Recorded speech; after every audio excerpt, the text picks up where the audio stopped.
Chapter 14. Sharpening the Blade. Yuan Ming pushed aside the boulder blocking the entrance to his underground cavern and activated the hide fusion art. His body swiftly morphing into that of a white ape. With a nimble leap, he emerged from the darkness, scaling a nearby tree in mere moments. Having spent nearly 20 days confined to the cavern, the fresh air outside invigorated his weary spirit, clearing his mind and revitalizing his senses. After taking a deep breath, Yuan Ming began leaping from tree to tree, heading toward the river he had visited before.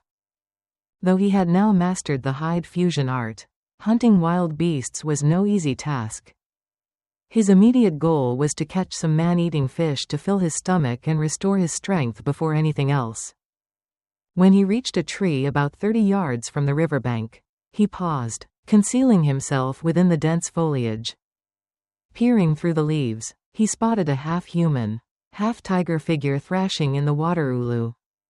Each time the figure surfaced, it held a wriggling fish in its jaws, swallowing it whole before diving back in.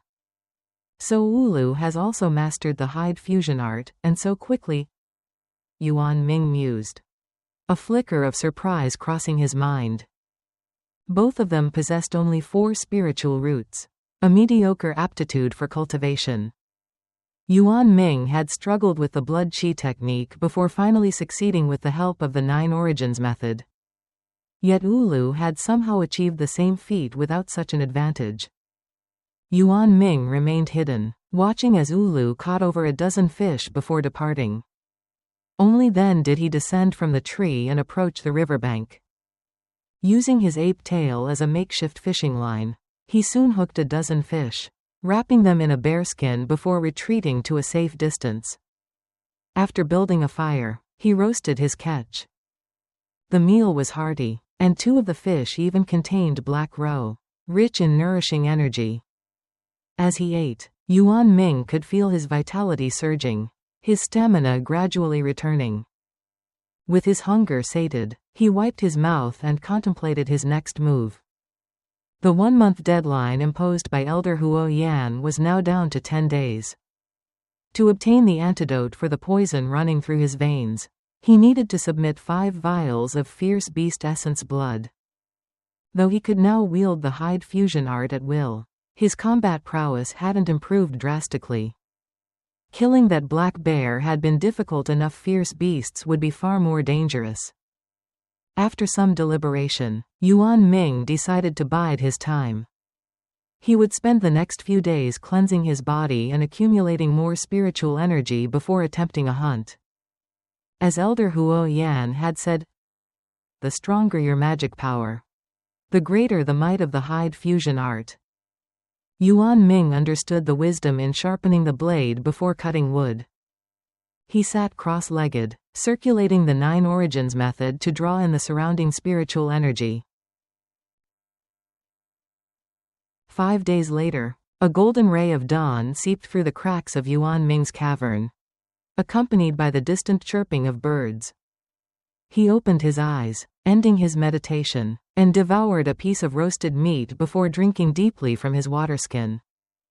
As he stretched his limbs, his skin now glowed with a healthy luster, the previous exhaustion completely gone. Elder Huo Yan was right, the 9 origins method excels at fortifying the body. Yuan Ming mused. With ample food and the technique's restorative effects, his physical condition had fully recovered. Moreover, after 5 days of relentless cultivation, his magic power had grown significantly. A small whirlpool of energy now circulated within his dantian, the core of his spiritual strength. But time was running out. Only 5 days remained before the deadline. It was time to hunt. Yuan Ming left the cavern and activated the hide fusion art once more. The white ape pelt wrapped around him, and within moments, his body morphed into that of a hulking white ape, its muscles denser and more powerful than before. The stronger my magic power, the mightier the transformation. With renewed confidence, he sprinted southward. After half an hour of travel, the forest abruptly ended, revealing a vast chasm stretching endlessly in both directions. The gorge was at least 3 miles wide, its depths shrouded in thick white mist, as if cleaving the land in two. "This must be the gorge elder Huo Yan mentioned," Yuan Ming muttered.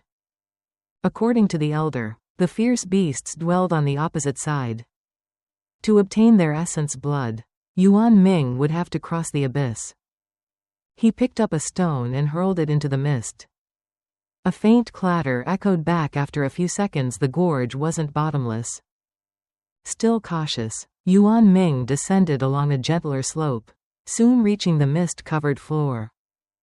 The air here was damp and heavy, the ground slick with moisture.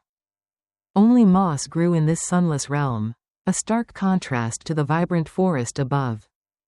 Relieved that no beasts seemed to lurk in this desolate place, Yuan Ming pressed forward, marking his path to avoid getting lost.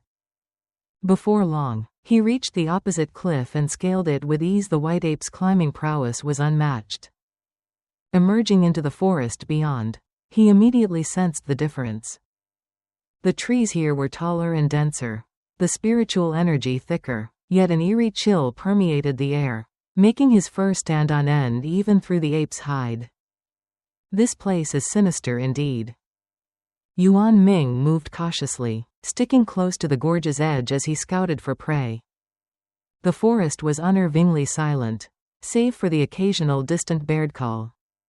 The unnatural stillness set his nerves on edge.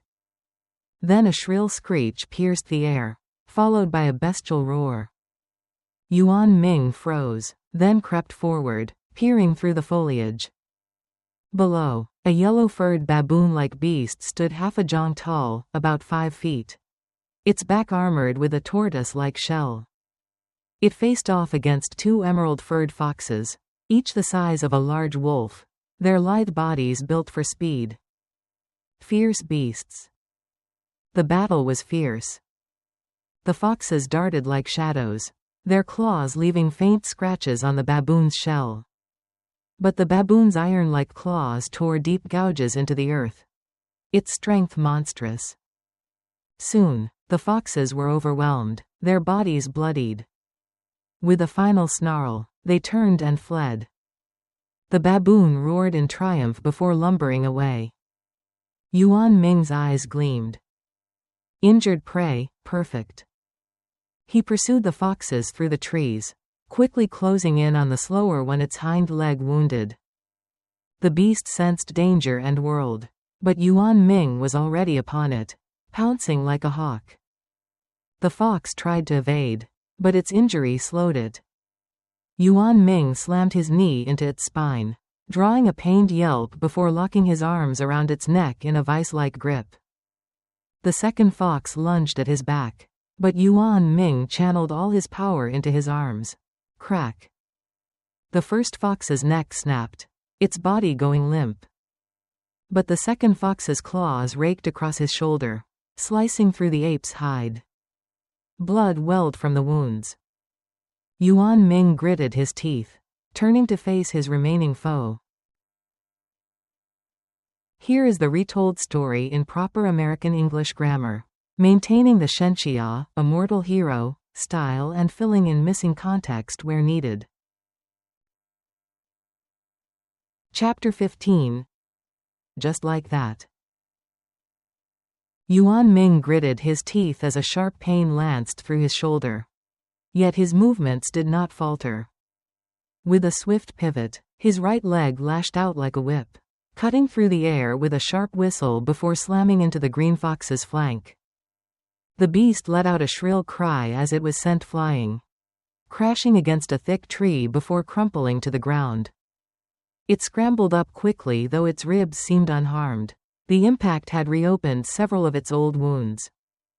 Perhaps due to excessive blood loss, the fox's steps were unsteady. Its emerald green eyes burned with hatred as it locked onto Yuan Ming, who met its gaze without flinching. He raised his fists, letting out a low, guttural growl. After a tense moment, the fox turned and fled, vanishing into the dense forest. Yuan Ming exhaled sharply, his tense expression easing slightly. He flexed his swollen right leg, wincing at the pain.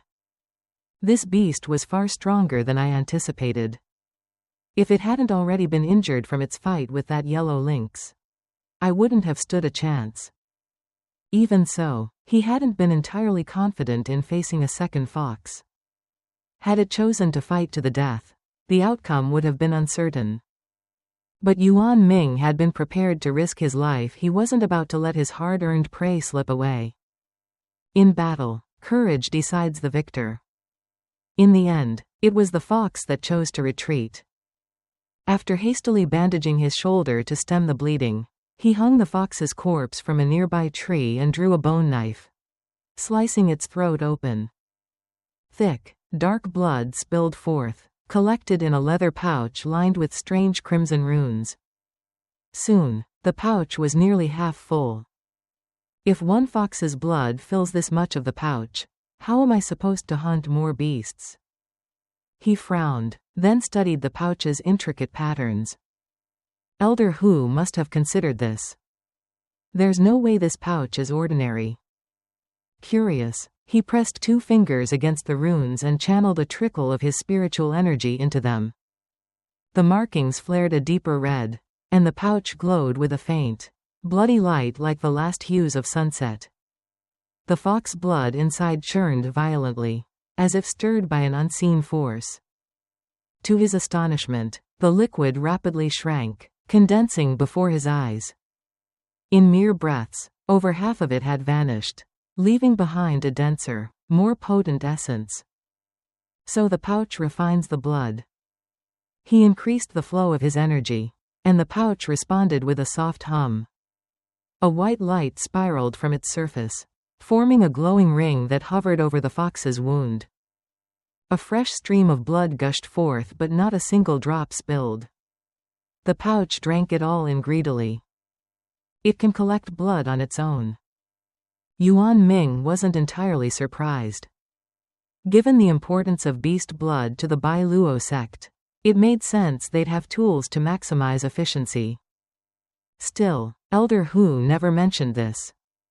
Was it an oversight or intentional? Once the pouch finished refining, the fox's blood had been reduced to a fist-sized orb, pulsing with faint spiritual energy.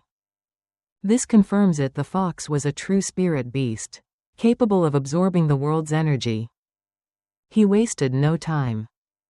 Hoisting the carcass onto his back, he sprinted toward the safety of the mist-shrouded ravine. But then rustling. Dozens of green foxes burst from the undergrowth, their panting breaths and snarls closing in fast. Yuan Ming's heart lurched. He scrambled up a tree just in time to see the pack now less than 20 yards away. Damn it! They're pack hunters. He dropped down and plunged into the ravine's thick fog, his form dissolving into the haze. The foxes skidded to a halt at the ravine's edge, hissing and growling but refusing to step into the mist. Yuan Ming didn't slow. He raced across, his muscles burning under the weight of the corpse. By the time he reached the opposite cliff, his breath came in ragged gasps. Behind him, the fog remained still. The foxes hadn't followed. Do they fear the mist? Or has the Bai Luo sect enchanted this place to repel them? If the latter was true, this ravine could be invaluable, a sanctuary against stronger beasts. After a moment, he began the arduous climb up the cliff. The foxes watched from afar, their cries filled with fury as they saw their fallen kin draped over his shoulder. Yet none dared cross. Half an hour later, Yuan Ming returned to his cave. In one hand, he carried a cloth bundle filled with herbs he'd gathered along the way. He didn't know their names, but something in his memory told him they could staunch bleeding and aid healing. I must have known some medicine in my past life. After releasing the hide hair technique, he examined his shoulder. The wound had mostly stopped bleeding. He crushed the herbs into a paste and applied it, sighing in relief as a cooling numbness spread through the injury. With his immediate needs tended to, His stomach growled fiercely. Using magic and fighting had drained him. He quickly butchered the fox, roasting its meat over a fire. The rich, gamey aroma made his mouth water. Spirit beast flesh is different, it's infused with energy. He devoured 2 large portions, warmth spreading through his limbs. Leaning back, he began planning his next move. Today had been a harsh lesson.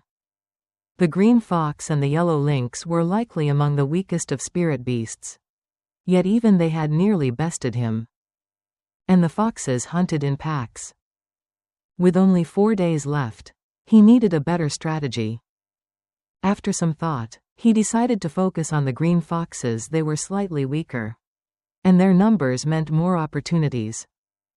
Should I set a trap like I did for the black bear? But he quickly dismissed the idea. The foxes were cunning. Unlike the bear, they wouldn't fall for something crude. Then another thought struck him. A slow smile spread across his face. The next morning, after a night of meditation, Yuan Ming's spiritual energy had grown slightly denser. With another week or 2, he might have stood a real chance against the foxes. But time was not on his side. After a quick meal, he activated the hide hair technique, transforming back into the white ape, and crossed the ravine. It didn't take long to find the yellow lynx again perched near a rocky outcrop. The moment it spotted him, its black eyes gleamed with hostility. Yuan Ming bared his teeth in a mocking grin, then turned and bounded away without a fight.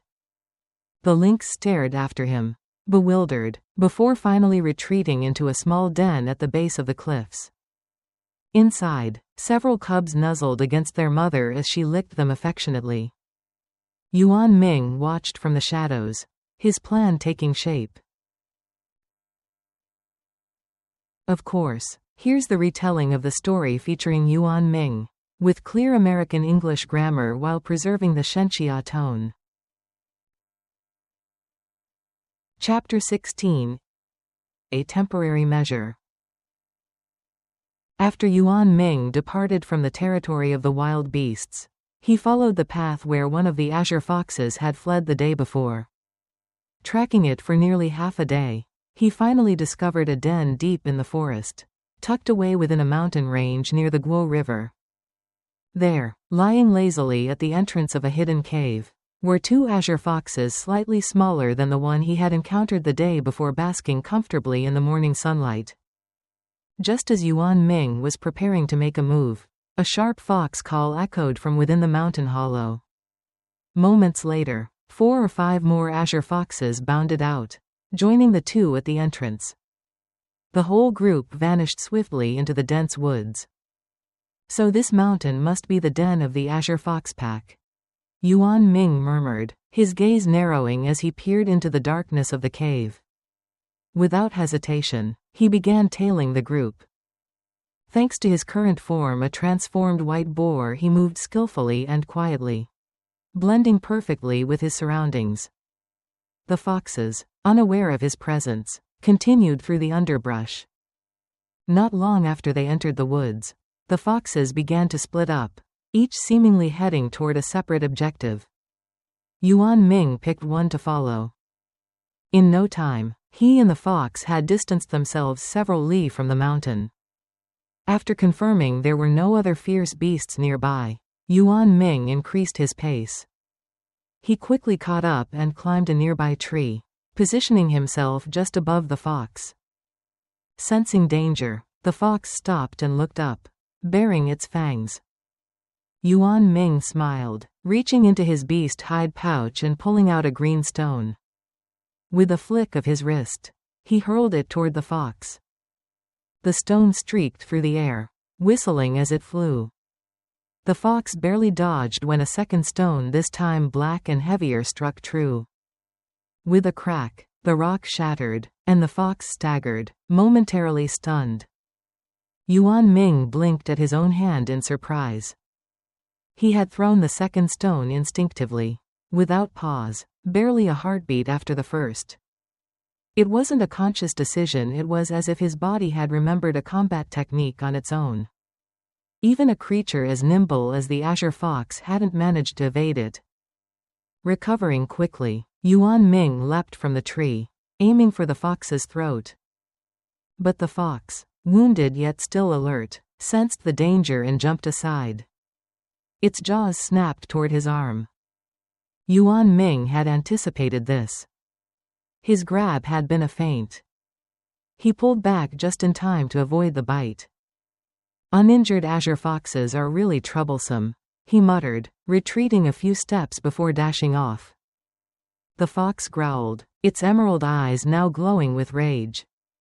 With a feral howl, it lunged after him. Though the fox was fast, Yuan Ming's white boar form wasn't far behind in speed. The distance between them closed rapidly. Before the fox could reach him, Yuan Ming scaled another tree and began moving quickly from branch to branch, taunting the beast as he fled. Irritated beyond reason, the fox continued the chase, snarling all the while. Yuan Ming, meanwhile, occasionally hurled stones down at it to keep it aggressive and distracted. Their chase eventually brought them near the territory of a yellow-spotted demon fox. At that moment, the yellow-spotted fox was inside its den, gnawing on the carcasses of several small beasts. Upon hearing the commotion outside, it leapt out, alert. Yuan Ming, who had been keeping a careful eye on the area, immediately ducked behind a thick patch of leaves. As the yellow-spotted fox emerged and saw the azure fox near its territory again, its eyes filled with fury. A golden aura burst forth around it, and it charged straight toward the intruder. The azure fox, realizing its mistake too late, turned to flee. But the yellow-spotted fox had no intention of letting it go. With terrifying speed, it caught up within a few breaths, its sharp claws slashing in black arcs. With no choice, the azure fox spun to fight. A brutal clash followed.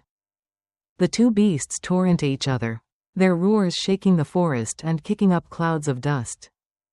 Yuan Ming, watching from the foliage, smirked slightly.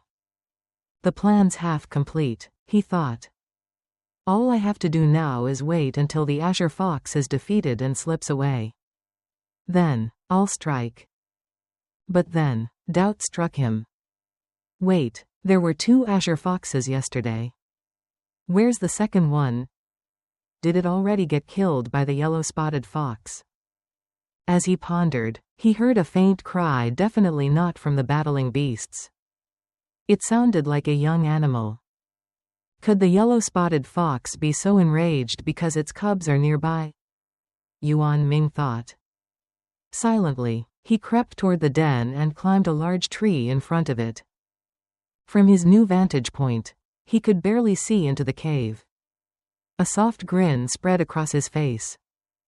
Inside, several tiny yellow-spotted fox cubs huddled together, whimpering. So it is as I thought. He took out a black stone from his pouch. The battle below was reaching its end. As Yuan Ming had anticipated, the azure fox was badly beaten. Its fur was torn, one eye gouged out, its body covered in wounds. It turned and fled. The yellow-spotted fox gave chase. Yuan Ming hurled the stone not at the cubs, but near enough to startle the beast. A sharp whistling sound pierced the air as the stone struck a tree next to the den. It exploded with a loud crack. Startled, the yellow-spotted fox stopped, glancing back at its den. Its face twisted in anger and hesitation. With a snarl toward Yuan Ming and the fleeing azure fox, it turned and raced back to protect its cubs. Yuan Ming stepped out of hiding and resumed his pursuit. He swiftly caught up to the wounded fox. Calculating the distance precisely, he leapt from a tree like a hawk, pinning it to the ground. The sounds of combat erupted again. A final struggle. Dust rose. Then silence. Yuan Ming stood up, brushing the dirt from his robes. Blood trickled from several cuts on his arm wounds from the fox's dying struggle. Lying at his feet was the azure fox's corpse, its neck twisted unnaturally. Yuan Ming stared at his hands. He had used the same method as the day before, a wrestling technique that involved strangling the beast with his arms. It had come to him without thinking, instinctual. These combat skills, I didn't know I had them. Both the stone throwing and the grappling technique were simple but perfectly suited to his boar form. He pulled out his beast hide pouch and used his mana to draw the blood from the fox's body, forming a shimmering blood orb. Without wasting time, he stored the corpse and headed back toward the valley. For the next 3 days, Yuan Ming repeated his strategy. At night, he cultivated. By day, he lured azure foxes into the yellow-spotted fox's territory, letting the beasts fight before swooping in to finish the weakened survivor. By the 5th day, he had successfully harvested 5 blood essences from the azure foxes. Holding the pouch filled with the condensed blood, he let out a long breath and slumped to the ground in relief. The past few days had been dangerous, but he had completed the task just in time. Now that the most difficult part is over, with the power of the 9 yuan arts, my strength will steadily rise. It won't be long before I can fight those beasts head-on and maybe even stand a chance against the yellow-spotted fox itself. After resting briefly, he made his way back across the valley, heading for the giant boundary stone at the edge of the sect grounds. When he arrived, Ji Lu was already there, meditating. The companion who had come with him was nowhere to be seen. Looks like the guy didn't make it, Yuan Ming thought with a sigh. The wilds are cruel. He probably didn't survive. Without saying a word to Ji Lu, Yuan Ming also sat down by the boundary stone, closing his eyes to recover. With others nearby, he didn't dare activate the 9 yuan arts. Instead, he quietly circulated his mana to check his inner condition. A month passed. The poison in his heart had gradually spread, now affecting his meridians. A large patch near his chest had turned numb and discolored. Despite trying everything he knew, Yuan Ming couldn't dispel the toxin. That was to be expected. The Bilu sect was known for its alchemical prowess, and he was still a novice. Let's hope Elder Huo keeps his word and brings the antidote, he thought. Soon after, a gray shadow appeared in the sky, rapidly approaching. Yuan Ming recognized it, the same gray bird belonging to Elder Huo. Ji Lu opened his eyes and stood up as the bird landed atop the stone, the elder riding on its back. Hand over your blood bags, Elder Huo said without preamble. Ji Lu quickly stepped forward and offered his. The elder glanced inside, nodded, and tossed Ji Lu a jade bottle. That's 1 month's antidote. Take it now. Thank you, Elder Huo, Ji Lu said, pulling out the stopper and swallowing the red pill inside. His expression eased immediately. Yuan Ming stepped up next, offering his blood bag. Elder Huo looked it over, said nothing, and tossed him a jade bottle as well. Swallowing the pill, Yuan Ming felt a surge of warmth spread from his abdomen, flushing out a large portion of the toxin. His pulse steadied, and he finally felt normal again. He exhaled in relief. At least Elder Huo is a man of his word. As long as I keep delivering the blood each month, I won't have to worry about the poison. Without further word, Elder Huo collected the blood into a new container and departed swiftly on his bird mount, his figure quickly vanishing into the clouds. Thank you for listening to the end of this episode. If you enjoyed it, please like and subscribe to support us and give us more motivation to upload new videos.